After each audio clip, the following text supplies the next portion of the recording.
Well, I want you to know something. You know, when you're coming up in life, and I just remember walking down so many dark roads and doing so many things I shouldn't have done and going this place and that place and being that prodigal son that went on out in the sunset thinking I had all the answers. And I know everybody's been there. And at the end of the day, like the prodigal son, wasted away. He wasted away everything that he had gotten from his father, lost everything. And he started living below the bar, feeding pigs, eating what pigs eat. You know, just imagine that. You know, you had a good life, and most of us don't ever understand this, but when salvation is offered to us and we decide to take the other road, we go through a lot of changes. Broken marriage, broken relationships, loss of job, loss of position, and we find ourselves down in a place called Loden Bar. I call it Loden Bar. It's living below the bar. And we start thinking, and one day we hear a message preached about Christ, and we say, I could go back to my father's house and live better than this.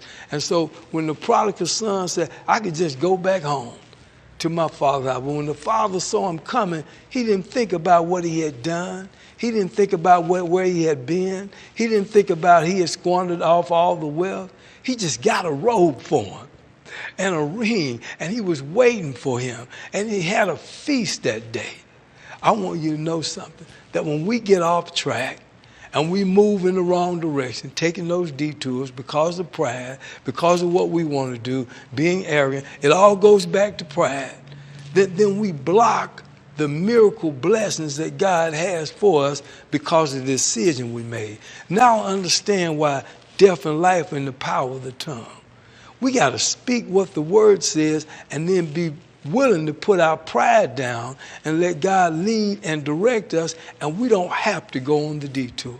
But I'll tell you something. Here's the beautiful thing about our God. Even when we go on the detour, he still keeps the door open and the light on and the road ready for you to come back to him. So I want to say this to you. Somebody out there has gone on the detour.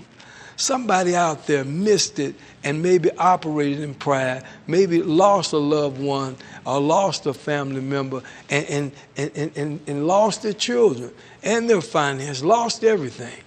But I'm telling you something, that God is so awesome that if you'll come back down the road to him, that he'll be waiting for you with the light on and have an abundance of blessings for you, and you can get that roadblock that blocks you from getting to your blessing because of what you went through if you just come back to him.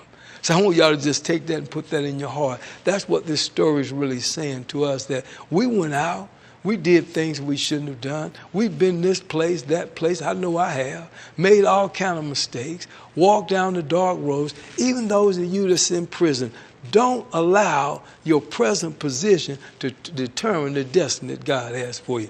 I'm going to tell you like this. He loves you so much that he disciplines you even when you make a mistake so that you can come back and live in this holiness and peace.